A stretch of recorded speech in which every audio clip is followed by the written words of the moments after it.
Hey, what's up, Couch Potatoes? We are back to talk a little more House of the Dragon, this being episode number 3, which was called Burning of the Mill. Is that what it's called? Mm-hmm. I get these episode titles wrong because they don't put them out, on time.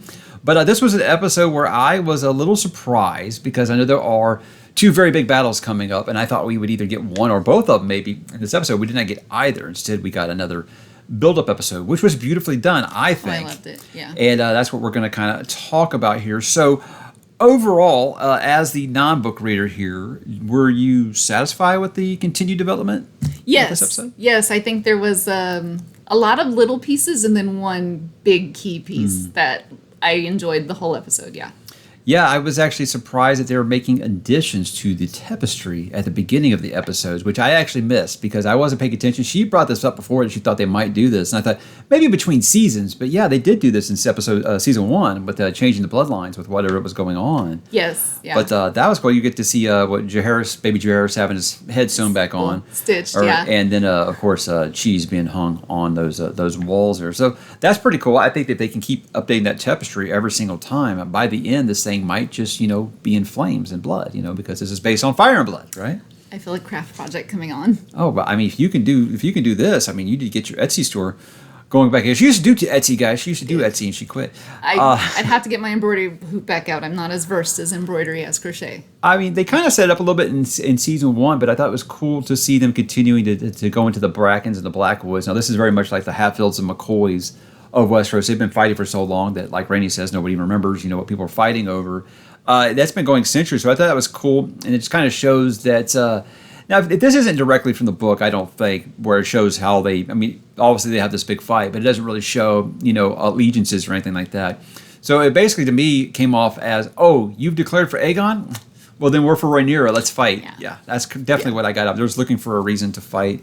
And huge, epic-looking scene. I wish we'd gotten to see the fight, but still, just like the amount of bodies and stuff, I think that actually made it more effective. I think so, too. I would say I wasn't like, oh, we got cheated out of a battle. I was like, no, I understand what happened. And yeah, they've got the budget now. You remember way back in season 1 of Game of Thrones, we were real excited for that battle between the Starks and the Targaryens, and then Tyrion gets knocked out, and we don't actually see the battle because they didn't have the budget back then. Yes, so it wasn't that did feel like a cheat. Yeah, so it wasn't like that, but yeah, it's cool. And again, the Brackens, the Blackwoods, it's cool just seeing that the Tullys, just because Grover Tully's in such bad shape, he really has no control over his bannermen, really. But I don't think he really can control these 2, honestly. No, they've been looking for a reason. They're gonna do the fight. It's like, hey, you sneeze. Well, you sneezed in my direction, so I'm gonna knife you now.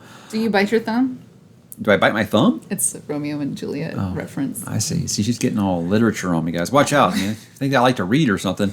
So we see Christian Cole, and he looks a little, I don't know, reluctant. Do you think he was reluctant, or do you think he's aggressive in this first council meeting as the Hand of the King? I think he did not want to be Hand. I think he suffers from a lot of guilt just for being alive, for the most part. Yeah, after what happened to Jaehaerys, yeah. Well, no, even previous to that, he's an atonement whore. But he did seize what he could and do what he could. So I do think he was the aggressor in the small council meeting. Yeah. But later on, when he's talking to the newly appointed Kingsguard, and it's like, how do I navigate this dual position? Yeah, and it's kind of interesting seeing him and Alicent kind of like sparring at a thing. I think she's not liking how she's feeling completely closed out in the council because no wiener. She's the only girl. Yes. Which again, I think they're doing this mirroring thing. They've been doing this really, really well with both Rhaenyra's group and Alicent's group. I think they've been doing that mirroring one because you see later on Rhaenyra, her council's trying to sideline her. Yes. So I think you see a lot of that. But seeing those 2 kind of going back and forth. But what do you think about the chain of the hand instead of the pin? Well, how are you going to pin it to an armor? Yeah. So I was feeling it, and I did remember, because I kind of remember seeing Otto's pin, and I guess I vaguely remember that from Game of Thrones, but I remember there being a chain too. Tyrion Game had of the Thrones. chain. Yeah. Yeah. So I was like, maybe that's something that shifted over time, but I guess if there's some historical precedence for having a chain, you can pick whichever one works for you. So as a representative for House Tully, I'm going to ask you to kind of explain here Everyone wants Harrenhal. I mean, it's very, very important because it is kind of the key to the Riverlands, which is obviously very important geographically. So she both taught geography at one time, and she is in House Tully. Why are the Riverlands so damn important to everybody? Oh, because it's a choke point. Yeah, you can't move goods, people, anything to the north if you can't control the Riverlands. Now, why specifically Harrenhal? I'm gonna just go for Just because it's kind of like the seat of power. It's the the captain's wheel, I guess you would say. Or it's the what did we see that on that document? Intermediary. It's the intermediary. It kind of it itself is not important, but it holds everything together. Right. No, I said like most people just think the place is cursed and they just kind of want to be away from it, especially then, recently Harwin and Lionel Strong got kind of burned alive in there. So they're like, this place is haunted. I don't want to be in here. When Damon shows up and he's like, I'm going to get everybody. I'm going to get anybody? Yeah. So Damon's the one who gets there first, obviously. And again, this is kind of up for some people think he's doing this because he wants full power, or it's just like he did with his brother, and he's trying to get this place back to kind of get back in Rhaenyra's good graces and say, look, I've got you the seat of power that you need to kind of control this territory. Or is he just kind of looking out for number one? Why not both? Yeah, it could be a little bit of both, I think. Yeah. I think he's going to play for the largest power move for whatever he can land on. I think he's got no problem being the first lady. I think he's got no problem with it at all. No, because I have this on my points to bring up. I felt a little bit of an extended scene about whether we talk about him as a prince or your grace, and being first consort. Which is he first consort? I guess so. Yeah. I thought he would my interpretation of consort is you're not legally married. Yeah. And I'm pretty sure he is legally married to her. I forgot all about that. Him making Simon Strong say, call him your grace. Your grace. Yeah. So. Speaking of Simon Strong, I like the part where he just kind of just like, you're quite welcome here. We're not putting up a fight, because they don't trust Larys because he's pretty sure he knows, that he's the one who burned his brother and his father alive. Yeah. And also Larys is just kind of creepy, kind of. That's we'll get more on Larys here in a minute. But I just like this whole scene. But the whole stuff with the dream sequence here in Harrenhal, that's stuff where you're getting off the page a little bit again. Like I said, if you guys don't know, this is very much a history book, so you're not going to be knowing about somebody's dreams. Clearly, this dream sequence. So a lot of this. I mean, if you've read Fire and Blood, and I'm not going to spoil it for you, don't worry. If you've read Fire and Blood, you know what some of these characters' fates are, so I think you can see some things that are kind of interpreted out of this.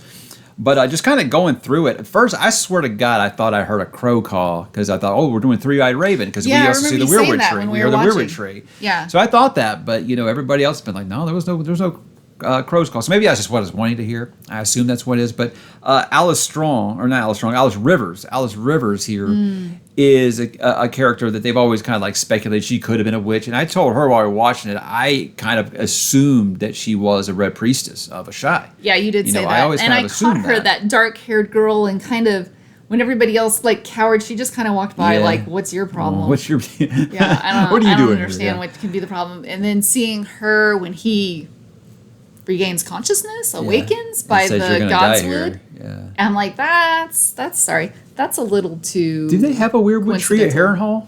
Or was he still in a dream then?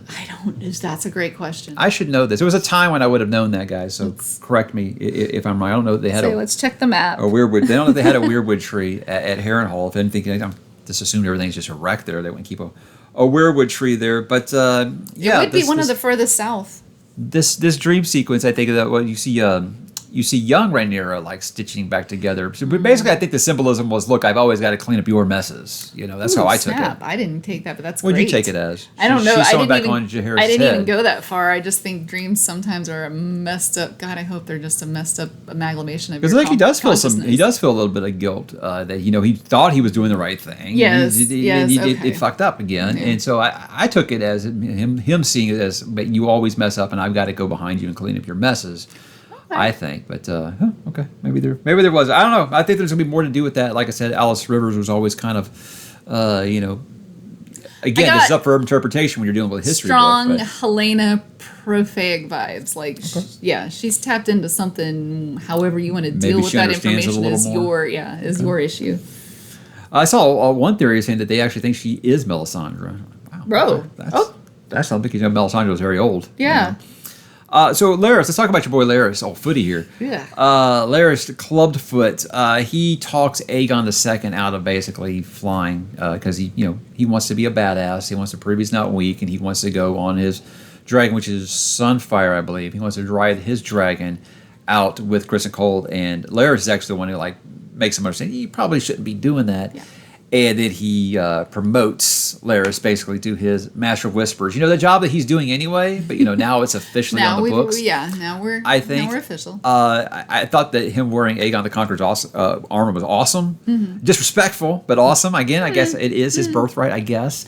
But what else are you going to do with it? Who else is going to wear it? I don't know. It just seems like it should be in a museum, like Indiana Jones or something like that. I feel like it's just... They are in a museum. Yeah, that's true. But Laris, again, we talked last week about how we thought that he was making a play for being Hand of the King, but I think this is definitely the role that he wants because he wants to know all the secrets. He wants to dirt on everybody. Behind the curtain. Yeah. Hand has kind of been in front of the curtain job. He can do, and he probably can be more effective behind the curtain. So it's not the first time he has influenced the sitting king. Yeah, and you see the mirroring because you see now Rhaenyra has Mysaria kind of as her same job. She's not quite as much of a weirdo as Laris is, but she's got some skeletons, I think. There's some weird triangle issues going on with their past, so it makes it awkward.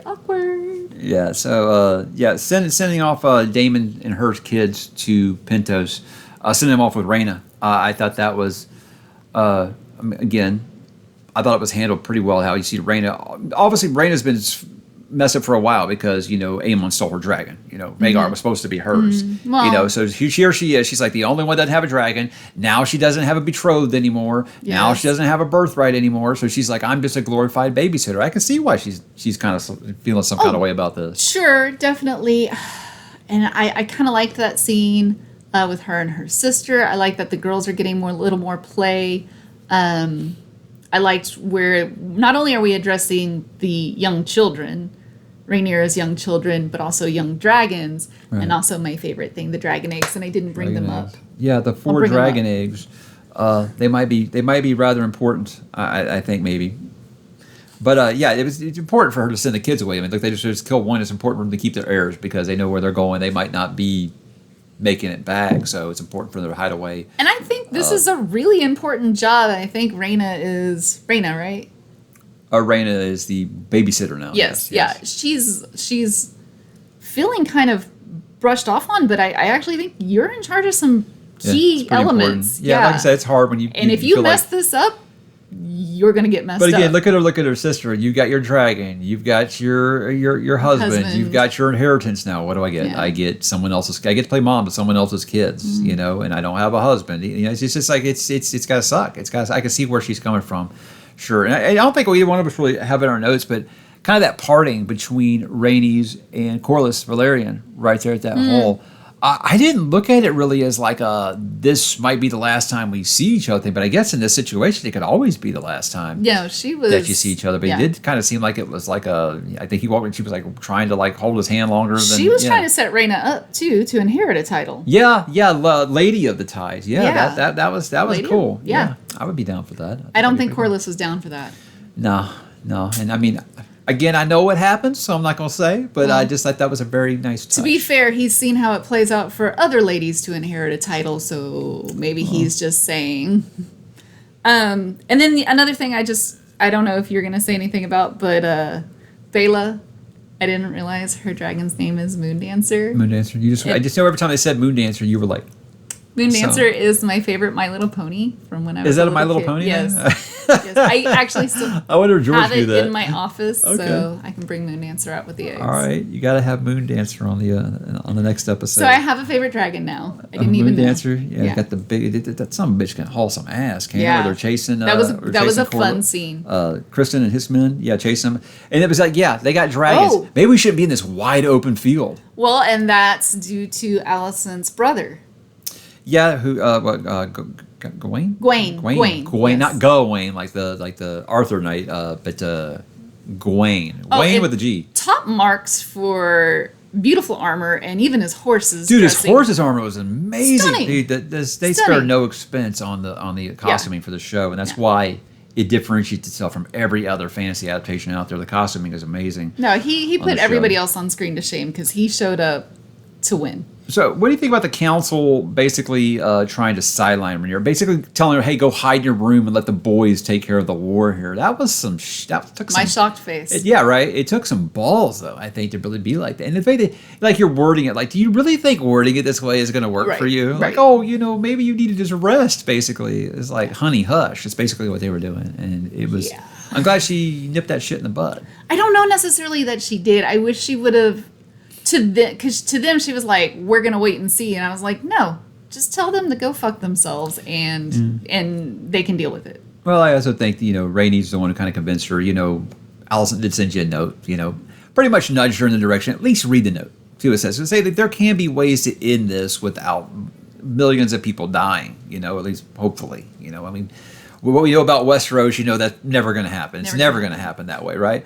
But I thought it was cool because it is a big change from the book with her. Because I said last week, I feel like if these two could sit down and just talk it out, they would end this. They would end this war somehow. And now I heard him be like, "Oh, you really think so, Mike? Check this out." Because as far as we know, again, this is a history book. We don't know that this didn't happen. I've heard people be like, "Oh, this is such a change, such a departure."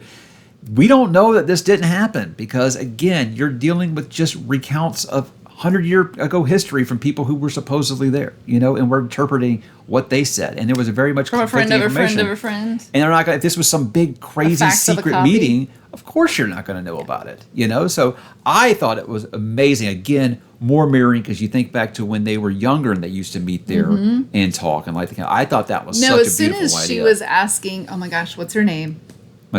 Mysaria, where she can get Allison alone. I'm like, I know where. It's at the Sept where she goes to light the candles. I know exactly where.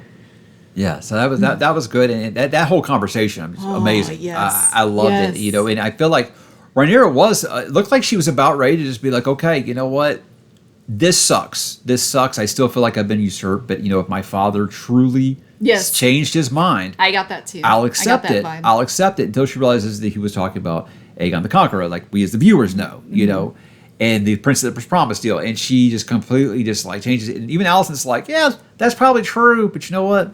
It's too late. I mean, really, what could she do at this point? It's point of no return. Right. Now. Well, and then just as we're showing, like the ladies don't have the power to pull strings. So if we'd have had this conversation back when your son fell off the dragon, maybe we could have halted things, but.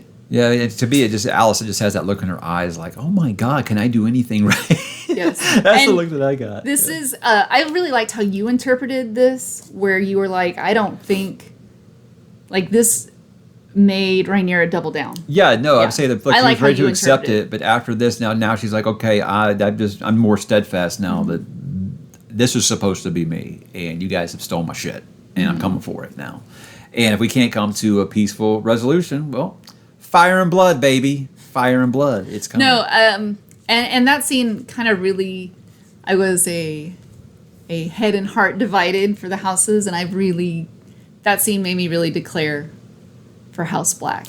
Oh, you mean what I told you? Oh, that you're going to flip back and forth several times. Weird. It's almost like I read this or something. Yeah. So no, I don't see anything that would sway me back over to House Green. I do feel like House Black has the rightful claim. I always felt like House Black had the rightful claim, but I understood why House Green was behaving the way they were behaving, and. Oh, this is gonna be fun to track this evolution. Oh, okay. Well, I am House Black, and I will be stunned if something wavers me. Oh, okay. All right. So, I mean, George does like to stun you a lot in his books, I do think. Before we end it, I do want to say Ulf White did get the introduction in this episode. Again, I like that they're kind of slow rolling the Dragon Seed stuff because it does seem like it just kind of comes out of nowhere. Again, history book. It just kind of just have anything for pops it in there, and you're like, oh, okay, cool. But some people that have Valyrian blood in them, they can actually, maybe ride dragons. Again, I think it'll be important later, clearly, obviously. But I do like that they've introduced these characters, all the important ones except Nettles. They haven't introduced Nettles yet, so I expect that to happen in the next episode or two. But I actually thought it was a pretty good casting because I do think he does look a little bit like Viserys. I thought so. Like when they were like, "You don't look like," because I thought he was. They were just saying you don't have white hair is basically what they were saying. I thought he was Viserys' bastard, but they're saying he's Viserys' half brother. You know I struggle with this Yes. stuff. Okay. So that's what I got from that conversation. Because I think he would be right Rhaenyra's uncle. I think that's how it works. Yes, which would be Viserys's. I struggle with this half-brother. when your family tree actually goes branches, not when it goes straight up and down. I struggle with it even worse then. So yeah, it's a second cousin removed sister wife. I don't know. But that leads to the scene with I thought this scene was really, really uncomfortable. Yes, Aegon I being was drunk uncomfortable. and tormenting Aemon. And that was even before Aemon gave us a wiener shot. I felt this is a really uncomfortable scene, and I think it's just showing that you can't shake Aemon. He's always just gonna. I think Aemon is shook from the inside, so there's nothing you can do to him. Yeah, again, that's the key. So it's not like he's just gonna turn around and knife him or something like that, like Aemon would anybody else that was doing that. But it's really weird. I mean, look, I know Aegon was smashed. And we've all been there, guys. You say something really stupid while you're drinking. He's an upright guy when he's sober. Right. And he rarely is, honestly. But I just like, dude, leave him alone. What are you doing? It was a weird. The whole interaction was weird. Right. Okay, a couple things I have left on that's all I got. With Sea Smoke, okay. I don't know why Sea Smoke doesn't become Rhaena's dragon. That makes the most sense on paper, right? But you can't force a bond. And this is where I'm saying where she thinks Aemon stole her dragon, and if it was your dragon, I don't think he would have bonded with Aemon. That's that's always kind of my interpretation. There's lots of things where the Targaryens didn't have jack shit to do with dragons. They just knew how to train them better than everyone else.